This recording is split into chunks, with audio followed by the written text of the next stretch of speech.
At sana po ay nasa mabuti kayong kalalagayan at mabuting kalusugan. Ngayon po ay araw ng linggo. Ngayon po ay araw ng palaspas. Maraming salamat sa Diyos.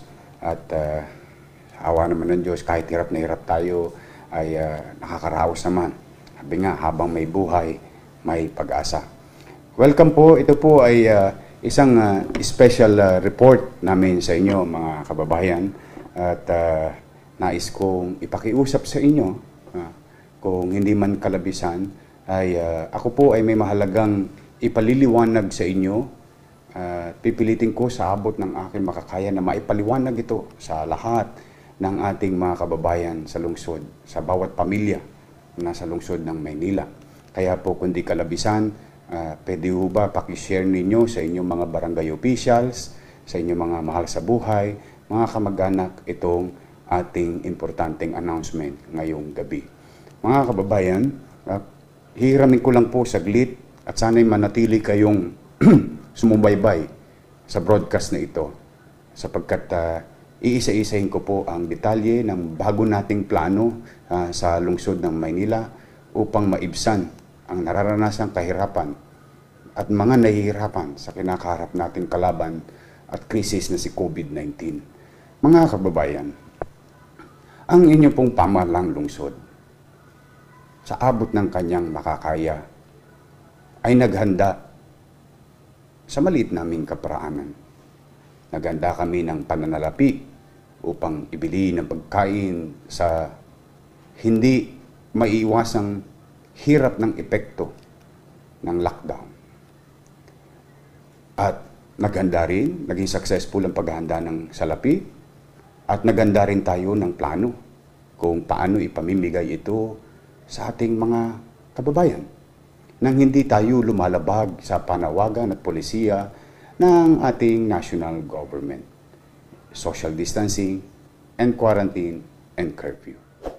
Sa mga nabigyan na, ipinagpapasalamat ko sa inyo na kayo ay tumugon sa panawagan na antabayanan ninyo sa inyong bahay. So kung tama ang plano ng pagbibigay, sapat ang perang pambili, ano po ang nagiging suliranin ng ating lungsod na maabot ang bawat pamilyang Manileño sa kinakaharap na krisis ngayon at marami nang nagugutom? At naipaliwanag ko po yun sa inyo noong mga nagdaang araw, ang kulang po ay supplies.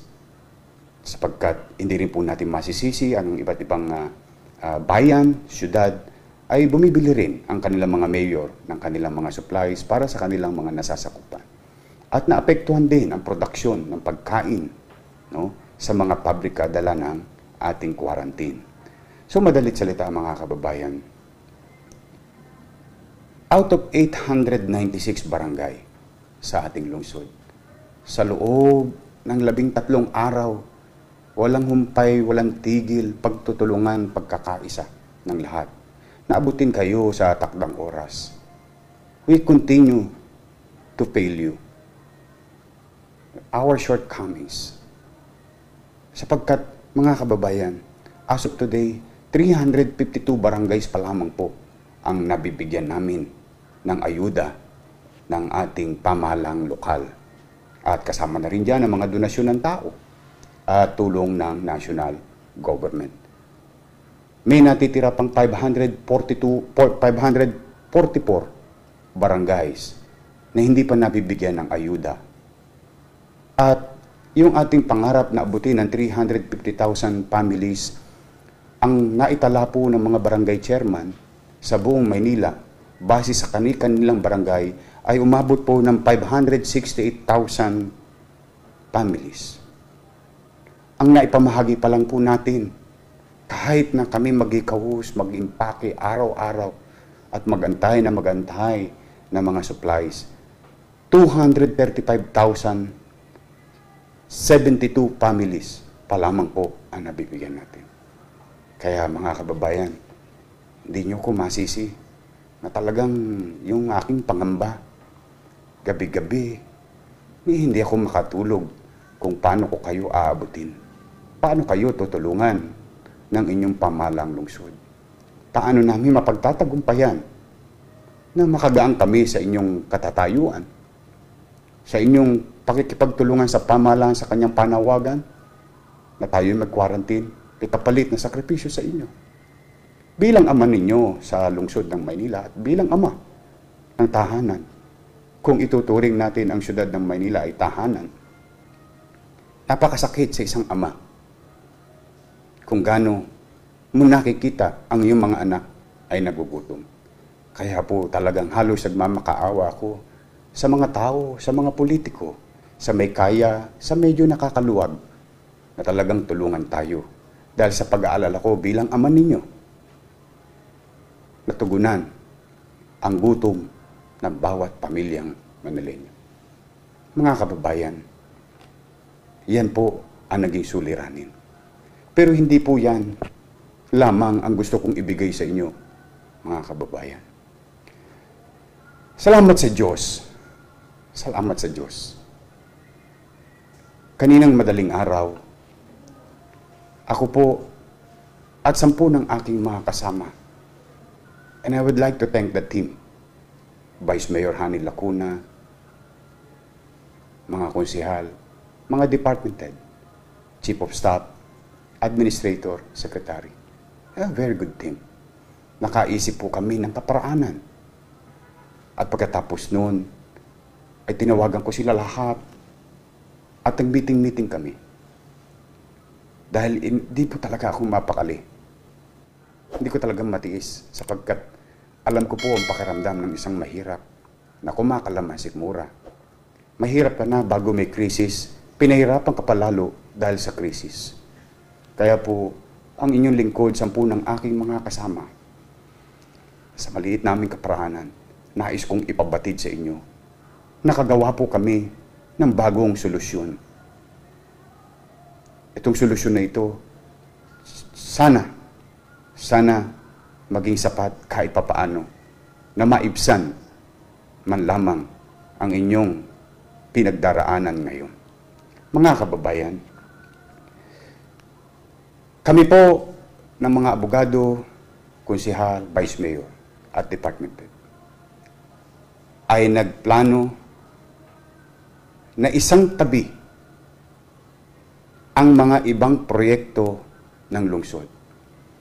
Katulad ng naipangako ko sa inyo, kung maalala nyo mga kababayan, sa mga entablado ng kampanya, anong sabi ko sa inyo? Tao muna bago kalsada. Kung inyo pong naalala. Kaya po, ang ginawa namin, ang mga pagawaing bayan na maaari namang makapaghintay at wala namang kumakalam na sikmurang ang kalsada, ay amin pong isinantabi. At nais kong ibalita sa inyo na nakakalap kami ng pondo. At ipaliliwanag ko sa inyo, mga kababayan, what transpired over the 12 hours. And I hope, pasensya na kayo, kailangan kong himay-himayin at ipaalam at magkaroon ng maliwanag at pagkakaunawaan sa plano ng inyong pamahalaang lungsod, mga kababayan. At ipinagpapasalamat ko sa ating Majority Floor Leader Joel Chua, sa ating pong President Pro Tempore Ernesto Isip, at kay Vice Mayor at 10 ng mga konsihal. And let me read you the newly approved ordinance. Dahil ako po yung nagpatawag ng special session. Talagang napuyat din po yung aking mga konsihal. Talagang maswerte po ako. May mga kasama ako sa gobyernong ganito. But let me read you. And I hope, pasensya na po kayo, ito po'y salitang English, pero mamaya po, ipaliliwanag ko sa inyo ang epekto nito. Paano ko kayo maabot ngayon sa mga darating na araw. Immediately, then let me read, mga kababayan, an Ordinance 8625, an Ordinance authorizing Supplemental Budget Number 2, Series of 2020, through the budgetary realignment involving an amount of 591,500,000 for the City Amelioration Crisis Assistance Fund, or CACAF 2020. Ano po ang ibig sabihin nito? Let me read you the exact ordinance, then I will go on explaining it later. Whereas on Section 2 of Republic Act number 11469 provides that Presidential Proclamation number 92, series of 2020 was issued declaring a state of public health emergency throughout the Philippines due to the Corona Disease 2019 or COVID-19. And code alert system for COVID-19 was raised to code red sublevel 2 in accordance with the recommendation of Department of Health and Interagency Task Force of the Management of Emerging Infectious Diseases. Further, Presidential Proclamation number 929, series of 2020, was issued declaring a state of calamity throughout the Philippines and imposed an enhanced community quarantine throughout Luzon. In view of the continuing rise of confirmed cases of COVID-19, the serious threat to the health, safety, security, and lives of our countrymen, the long-term adverse effects of their means of livelihood, and the severe disruption of economic activities, a state of national emergency is hereby declared over the entire country.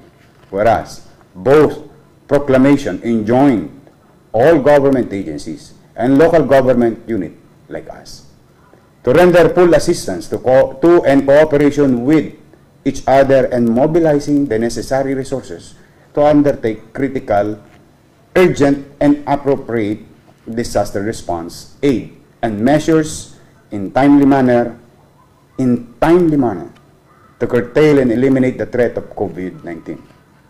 Whereas, in the same law, the President is empowered to ensure that all local government units are acting within the letter and spirit of the rules, regulations, and directives issued by the national government pursuant to the said law, and are implementing standards of community quarantine consistent with what the national government has laid down for the subject area, while allowing the LGU to continue exercising their autonomy on matters undefined by the national government or are within the parameters it has set, and are fully cooperating towards the unified, cohesive, and orderly implementation of the national policy to address COVID-19. Section 4, close parenthesis G of Republic Act 11469. Whereas the Local Government Code states that a supplemental budget may also be enacted in times of public calamity by way of budgetary realignment to set aside appropriation for purchase of supplies and materials or payment of services which are exceptionally urgent or absolutely indispensable to prevent imminent danger to or loss of life or property in the jurisdiction of the local government unit or in other areas declared by the President in a state of calamity. Such ordinance shall clearly indicate the source of funds available for appropriation as certified under oath by the local treasurer and local accountant, attested by the local chief executive, and various items of appropriation affected and reasons for change. Section 321 of Republic Act 7160. Whereas, the Department of Interior Local Government and Department of Budget and Management had issued Joint Memorandum Circular JMC number 01 dated March 27, 2020, providing additional guidelines on the utilization of the 20% of the annual internal revenue allotment for development project in view of the coronavirus 2019 situation.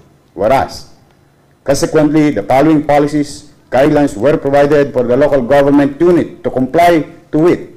2.3. Ito po yung ating mga pinagkuunan ng basihan. All COVID-19 related expenses to be funded by the LGU should be part of the respective approved AIP. In case the COVID-19 related expenses are not among those included in the approved AIP, the Local Development Council shall prepare a supplemental investment program for the purpose to be approved by the local sanggunian, which inaprubahan po kanina. 2.4, in case LGU opt to realign their existing PPAs under the 20% development fund including continuing appropriation from previous years, 20% development fund for COVID-19 related expenses as authorized under this JMC. The LGUs concerned shall effect changes in the respective annual budgets through the following. A. Changes in annual budgets through the supplemental budget in accordance with Section 321 of the Code and Article 417 of its IRR as amended by the Administrative Order Number 47 Series of 1993. Whereas, today was called, the City Council was called by yours truly for the purpose of approving Resolution Number 2 Series of 2020 of the Executive Committee of the City Development Council entitled A Resolution Approving the Amendment of the Annual Investment Program, Issuance of Supplemental Investment Program for 2020 in relation to the creation of the City Amelioration Crisis Assistance Fund or CACAF in support of the financial assistance to the residents of the City of Manila of 1,000 pesos per beneficiary for the total of 591,500,000. Ipaliliwanag ko po yan mamaya. Whereas the supply of basic commodities has been scarce due to the high demand and production challenges causing the difficulties in the immediate distribution of relief goods to the entire population of the City of Manila. Now therefore, be it ordained by the City Council of Manila in session assembled that Section 1, mga barangay chairman ha, mga barangay official, mga mamamayan, pasensya na po kayo. Gusto ko lang maliwanag tayo. Ha? Section 1. This ordinance shall be known as City Amelioration Crisis Assistance Fund, CACAF 2020.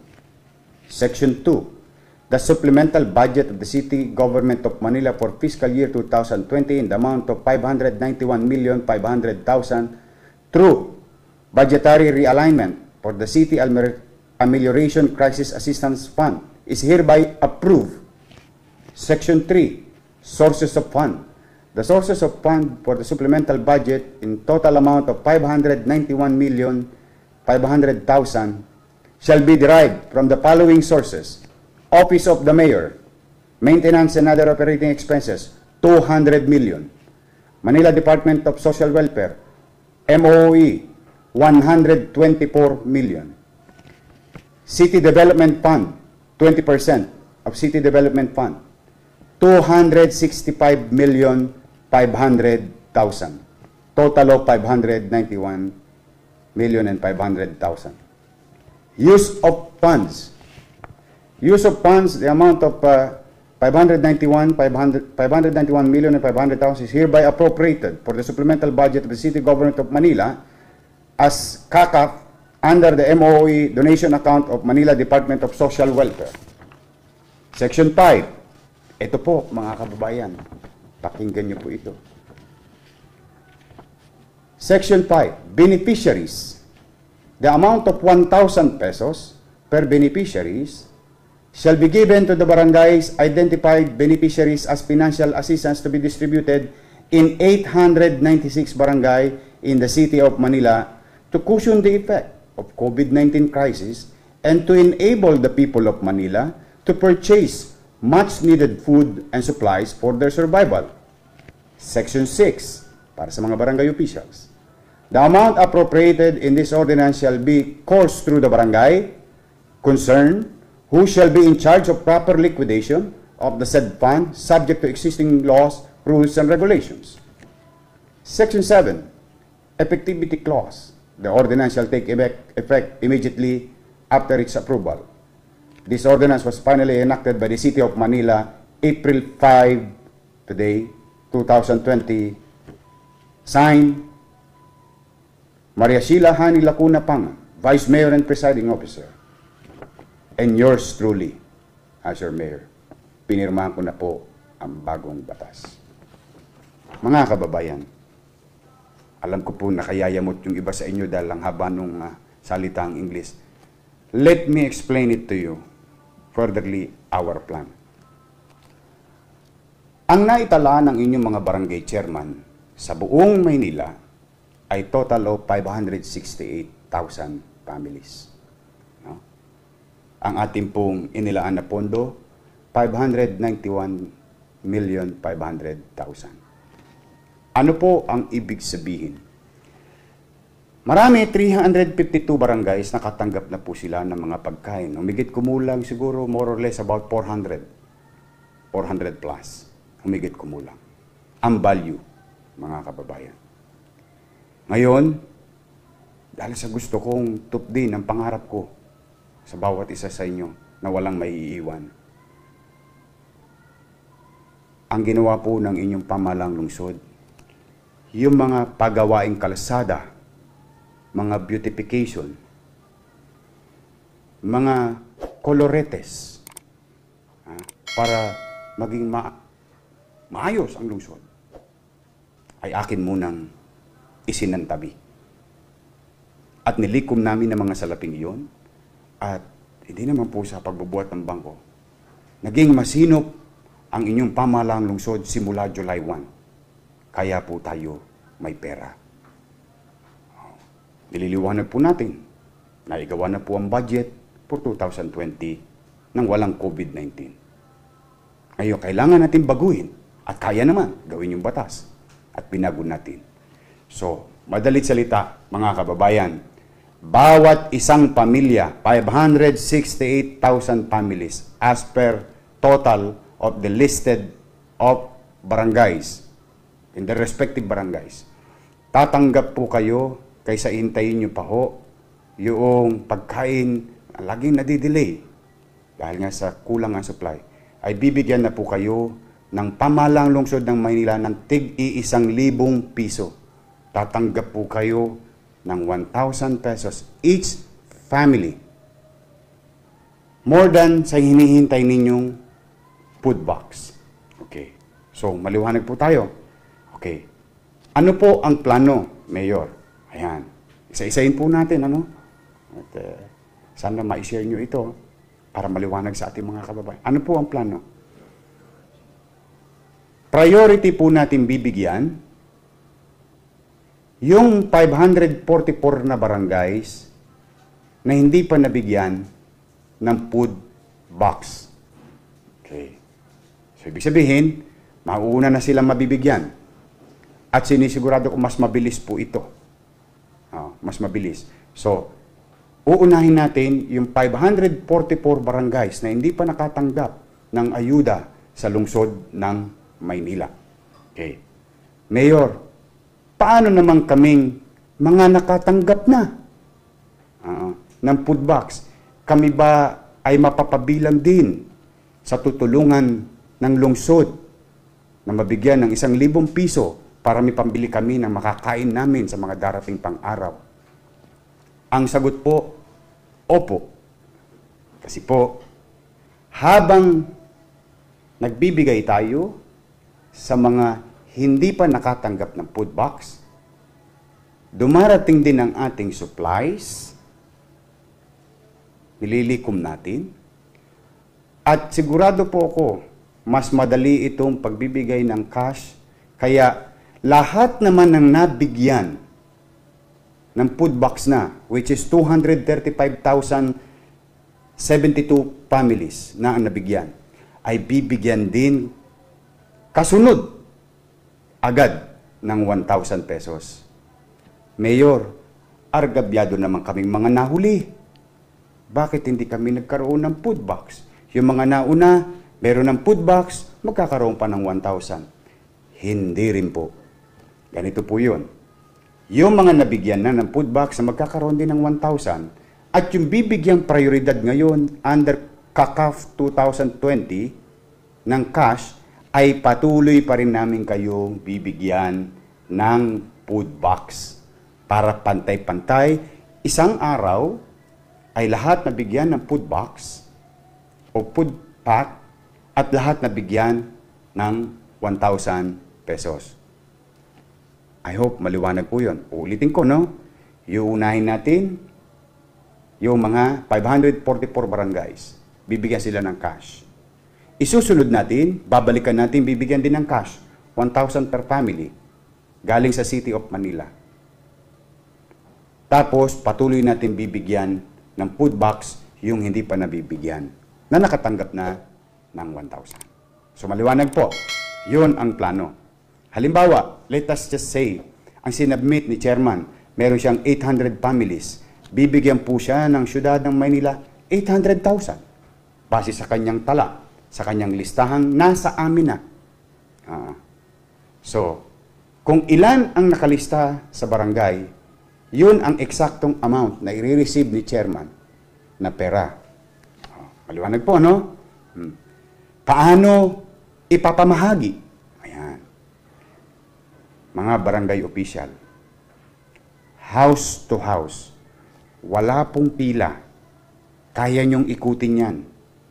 Yung inyong mga barangay, bawat pamilya na itinala ninyo ay dapat nyong bigyan ng 1,000 pesos bawat isa. Walang magaganap na pila.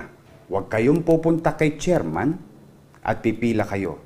Kasi ayoko po, dahil tayo naman sa awa ng Diyos, wala pa naman nagbabiolate sa mga gawain ng pamahalang lokal ng social distancing, quarantine, at curfew. Okay? Ang mga barangay official ay tatanggapin ng buo yung cash at sila ay mag-i-issue ng resibo at acknowledgement receipt. Ang tanong, Mayor, kailan po yan? Pinirmahan ko na po ang ordinansa ngayon na ipasanan ng konseho. Maraming salamat sa konseho. Maraming salamat sa mga department head. Maraming salamat kay Vice Mayor Hani Lacuna. Papublish po yan tomorrow at mag-uumpisa po tayong mamimigay sa Tuesday, Wednesday, at sa tingin ko po, by Thursday, nabigyan na ang lahat ng kani-kaniyang barangay. Okay. Liwanag po, no? Mabilis po ito. No? Ngayon, ano ang obligasyon ng barangay official? O siya naman po ay mag-i-issue ng resibo at acknowledgement receipt at required siyang i-distribute kaagad sa ating mga bawat pamilya. Mayor, paano namin malalaman kung ang aming barangay ay nakatanggap na ng unang ayuda at ikalawang ayuda, partikular na ang cash na ibibigay ng City of Manila sa bawat pamilyang Manileño? Abangan nyo kami rito. Gabi-gabi, ipahayag ko sa inyo yung mga barangay na tumanggap na ng cash or kakaf at aming ipahayag sa inyo, mga kababayan. Ngayon naman, ang barangay, at may bibigay na kaming direktiba sa kanila, matatanggap na nila yan, malapit na, ilang oras na lang. Sila ay required na mag-liquidate ng 3 days. Kasi, naniniwala ko, pag ang barangay tumulong, sabay-sabay, mas marami tayo maabot sa tamang panahon. Kaya po, I hope maliwanag po, Ako naman, ang pakiusap ko, buong kababaang loob, mga barangay official, tulungan niyo ako. Alam kong marami sa inyo napakabuti ang loob. At yung mga hindi pa, ngayon po Semana Santa, magmuni-muni tayo. Ako po ay naniniwala pa rin sa inyo, mga kababayan. At dapat kayong patuloy na paniwalaan ng ating mga kababayan kasi kayo ay mga halal ng bayan. Kayo ay ginagalang sa inyong mga barangay at kailangan namin ang tulong ninyo. Naniniwala kami sa inyo, sa inyong kakayanan. At ang pinakikiusap ko lang po, mga kababayan, mga kapwa ko halal ng bayan, mga barangay official. Kayo ang mga frontliners sa programang ito. Akapin natin. Iabot natin ang ating mga kamay sa ating mga kapitbahay. Baka ito rin ang napapanahon na kung saan ang inyong mga nakaalitan, hindi nakasundo. ay mapagbati-bati tayo at magkaroon tayo ng pagkakataon, magkaayos-ayos na sa ating komunidad. Pinupuri ko po kayo sapagkat sa matagumpay na pagbibigay at pagsunod ninyo sa mga lituntuning aming ginagawa at mga ayudang ibinibigay sa ating mga kababayan sa lungsod. Kaya maraming salamat sa inyo. Kaya po, mga kababayan, Tuesday, Wednesday, Thursday. Ang goal, tapos na ng Thursday. At tingin ko naman, kaya yang gawin ng inyong lungsod.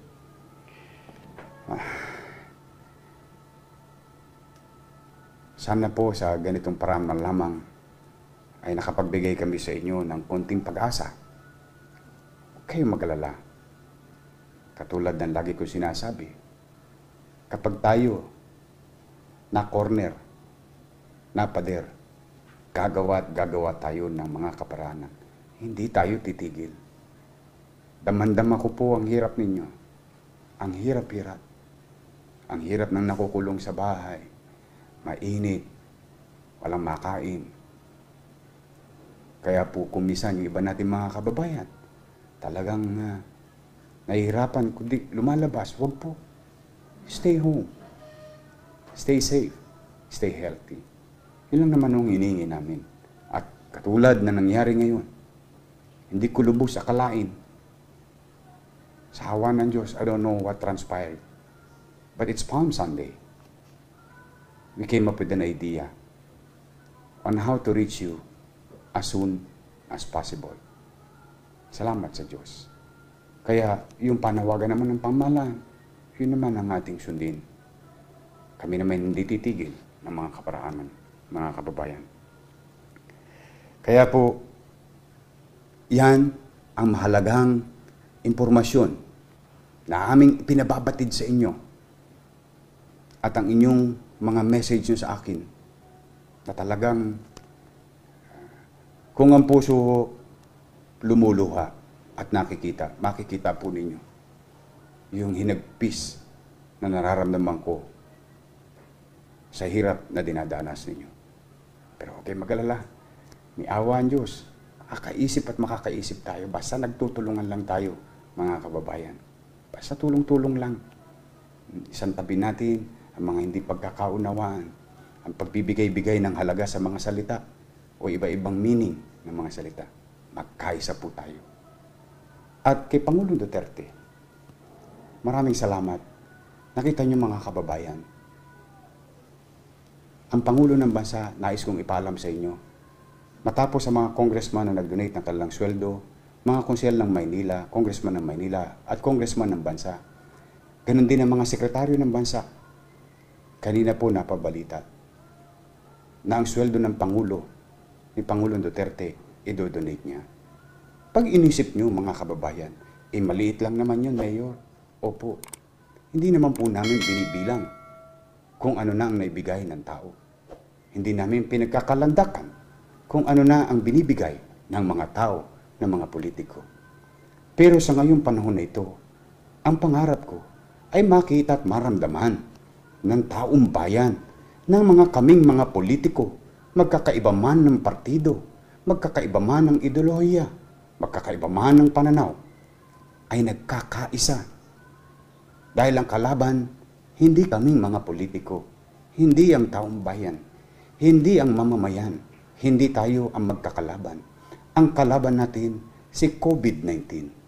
Totoo, ang bawat posisyon sa gobyerno ay may kanya-kanyang tungkulin na dapat gampanan.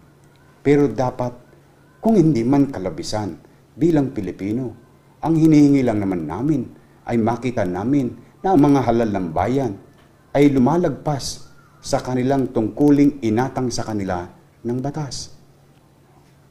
At ito ang kailangang makita ng bawat Pilipino, ng bawat Manileño, na kami nagkakaisa, isinantabi ang politika. Yan, pinatunayan na naman ni Pangulong Duterte. At para sa kaalaman ninyo, hindi po kami magkapartido. Kaya huwag tayo mag-iisip na may politika. Hindi kami magkapartido. Pero nakita niya na ang panawagan ng boses ng tao. Ano ba naman yung isang sweldo? Hindi nga sweldo eh. Kahit 1 kilong bigas, makita lang ng tao na we went beyond our duties. So muli, Pangulong Duterte, binibigyan mo kami ng lakas ng loob. Maraming salamat sa iyo. Maraming salamat. At ipinakita mo muli ang pagmamalasakit mo sa ating mga kababayan dito sa amin sa lungsod ng Maynila. Sa mga kabinete, maraming salamat. Sa mga congressmen, maraming salamat sa pagtugon ninyo. Sa mga pribadong individual, maraming salamat. Sa lahat ng tumulong at araw-araw na tumutulong, bukas i-announce ko kayo dahil gusto ko lang mo i-focus ngayon yung bagong pamamaraan at plano ng lungsod. Maraming salamat sa inyo. Mga kababayan, ulitin ko, Linggo, araw ng Diyos. Palaspas sa ating mga Katoliko. Ano't anuman ang inyong mga paniniwala. Basang importante, naniniwala tayong mas may makapangyarihan pa sa atin sa itaas. Ngayon, gabi, magsama-sama tayong manalangin. Sana patuloy tayong gabayan ng Panginoon Diyos ang mga lider ng ating bansa na maging malawak ang kanilang damdamin, kaisipan, at tunay na maramdaman nila ang nararamdaman ng taong bayan na huwag silang lalayo sa taong bayan. Panalangin din natin ang ating mga frontliners, nagkakasakit, nangamatay. Panalangin natin ang kanilang pamilya sa kanilang mga sakripisyo. At sana, huwag mapariwara ang lahat ng sakripisyong iyon. Ipanalangin natin na may mga sakit din. Hindi lang sa COVID-19, hindi lang ang PUI. Sana hagkan sila ng Panginoon Diyos ng kanyang kamay upang sila'y gumaling na sa lalong madaling panahon. Ipanalangin din natin sa Panginoon Diyos ang mga nahihirapan mabigyan ng kaginawaan ng Panginoon Diyos. Sa atin, sa mga tagalungsod ng Maynila, lagi ko sinasabi sa inyo, sa finals, tayo-tayo rin ang magkikita. Walang magmamalasakit sa ating mga batang Maynila, kundi tayo rin kapwa batang Maynila. Kaya po, sana ngayong gabi, ngayong araw na ito, nakapagdulot man lamang kami ng konting liwanag sa dilim. Gandang gabi, magpalain nawa kayo ng buong may kapal. Manila, God first. Maraming salamat po. Hanggang sa muli.